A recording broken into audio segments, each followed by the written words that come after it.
कंजावला incident में Delhi police का investigation काफ़ी अहम मोड़ पर पहुंच चुका है। हमारी 18 टीम्स इसमें काम कर रही हैं और मल्टीपल जो टीम्स हैं वो सभी पहलुओं पर काम कर रही हैं और इसमें हम अभी तक क्राइम सीन को अच्छे से विजिट कर चुके हैं और पोस्टमार्टम एग्जामिनेशन हो चुका है और 5 एक्यूज्ड हमारी कस्टडी में हैं। उनका कस्टडी के दौरान इंटरोगेशन हो रहा है। उनका जो वर्जन है उसको कोराबरेट और कॉन्ट्राडिक्ट किया जा रहा है। उनके इंफॉर्मेशन के आधार पर नई जो क्लूज डेवलप हो रहे हैं उनको वेरीफाई किया जा रहा है और इसमें हमें अब तक जो सफलता मिली है उसमें ये है कि जो एक्यूज्ड हैं उनका जो वर्जन था उसमें कुछ हम कंट्राडिक्शन ला पाए हैं और सीसीटीवी फुटेज के आधार पर और जो सीडीआर के आधार पर हमें ये पता लगा है कि इसमें 2 लोग और इन्वॉल्व थे और उनके लिए पुलिस अभी रेड कर रही है। इन्वेस्टिगेशन अभी जारी है। इसमें एक सस्टेन्ड इंटरोगेशन के आधार पे ये पता लगा है हमें कि जो दीपक था वो उसने अपने आप को ड्राइवर बताया था, लेकिन इंटरोगेशन के दौरान हमें पता लगा है कि एक्चुअली जो गाड़ी थी वो अमित ड्राइव कर रहा था और ये इसके हमारे पास साइंटिफिक एविडेंस हैं और 2 लोग जो जिन्होंने ये आइडेंटिटी किसी की कंसील करने की कोशिश की थी, ये ड्राइवर नहीं था अमित, उसके जो सहयोगी हैं उनको इस केस में एक्यूज बनाया गया है। अभी हमारी टीम इन्वेस्टिगेशन रेड्स कर रही है। इसके साथ साथ जो तमाम पहलू हैं, नई चीज़ें इसमें डेवलप हो रही हैं, जैसे सीसीटीवी फुटेज हमें मिल रही है, उसका एग्जामिनेशन हो रहा है। आई विटनेस जो हमें मिली है उसकी स्टेटमेंट 164 की हो चुकी है।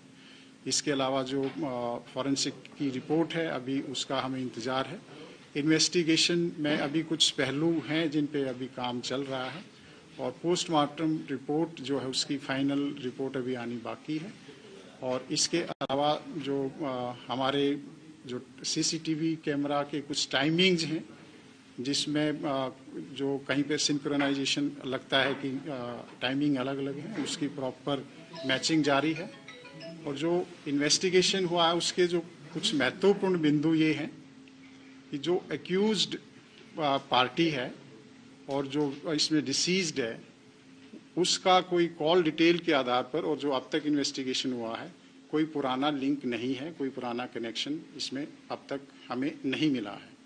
इसके साथ साथ जो एक्यूज्ड हैं और इसमें जो हमें आई विटनेस मिली है उसके भी जो सीडीआर का एनालिसिस है और जो अब तक हमारी एविडेंस है उसके आधार पर कोई पुराना कनेक्शन नहीं मिला है।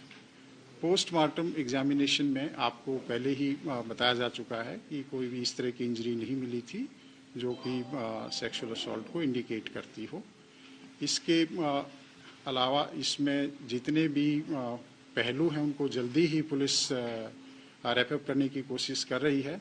कुछ जो इसमें इन्वेस्टिगेशन बकाया है उसके लिए आज हमारे पास जो एक्यूज्ड हैं उनको दोबारा से पीसी ऑब्टेन करने के लिए दिल्ली पुलिस पेश करेगी और दोबारा से कस्टडी ऑब्टेन करेगी। 2 एक्यूज्ड हैं उनको अभी हम अरेस्ट करने के लिए कोशिश कर रहे हैं। जल्दी ही हमें इसमें कामयाबी मिलेगी और इसके साथ साथ जो जितना एविडेंस है उसका एनालिसिस करके बहुत ही जल्दी लीगल ओपिनियन हाई लेवल की लीगल कंसल्टेशन करके बहुत ही जल्दी इसमें पुलिस चार्जशीट तैयार करेगी, एक स्ट्रॉन्ग चार्जशीट बनाएगी ताकि जो एक्यूज्ड हैं उनको कड़ी से कड़ी सजा मिल सके। आरोपियों का बयानों में विरोधाभास है तो क्या लाई डिटेक्टर टेस्ट भी करवा सकती है दिल्ली पुलिस? इन्वेस्टिगेशन एक ऑनगोइंग और डायनेमिक प्रक्रिया। अभी मैंने बताया कि इसमें कुछ पहलू बाकी हैं। इन्वेस्टिगेशन अभी जारी है और अगर किसी तरह की हमें रिक्वायरमेंट हुई तो जो जितने भी इन्वेस्टिगेशन की रिक्वायरमेंट हैं जो प्रोसेसेस हैं उसके तहत हम कार्रवाई करेंगे।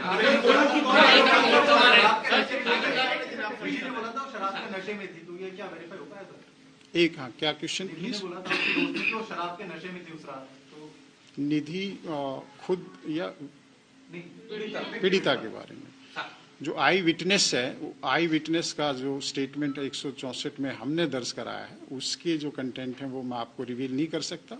उसने कहीं कोई प्राइवेट स्टेटमेंट दी है, उसके बारे में मेरे लिए कुछ कहना संभव नहीं है। इसके अलावा जो पोस्टमार्टम एग्जामिनेशन की फाइनल रिपोर्ट आएगी, उसके आधार पर हम कह सकते हैं कि पी थी या नहीं पी थी।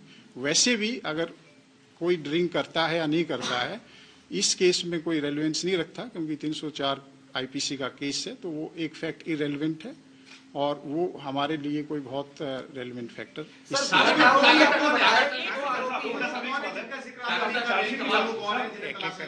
जो दो आरोपी हैं, जो नए, ये कौन लोग हैं और कैसे इनके नाम सामने आए? दोनों का नाम। ये एक आशुतोष है और दूसरा अंकुश खन्ना है।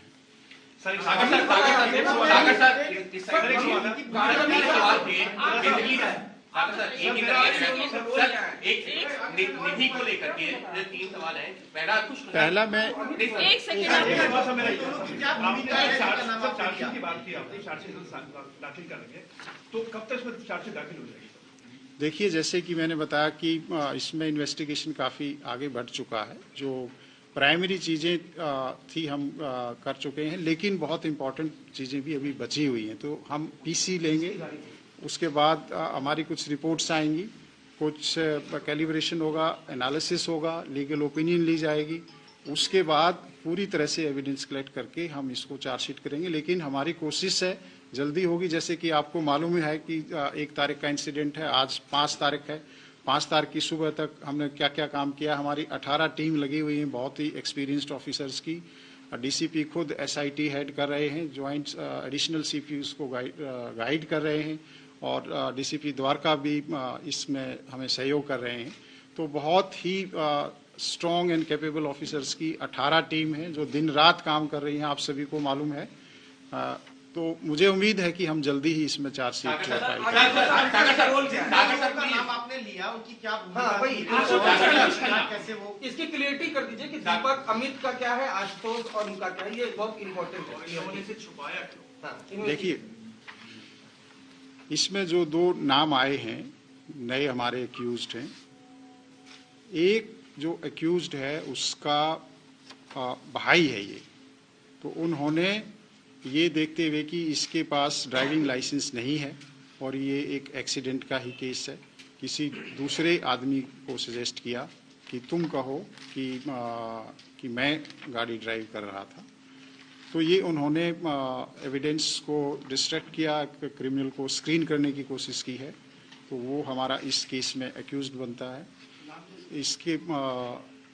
इसके साथ जिसकी गाड़ी थी उसको भी मालूम था कि गाड़ी कौन लेकर गया है। गाड़ी दीपक लेकर नहीं गया था, गाड़ी दूसरा लेकर गया था।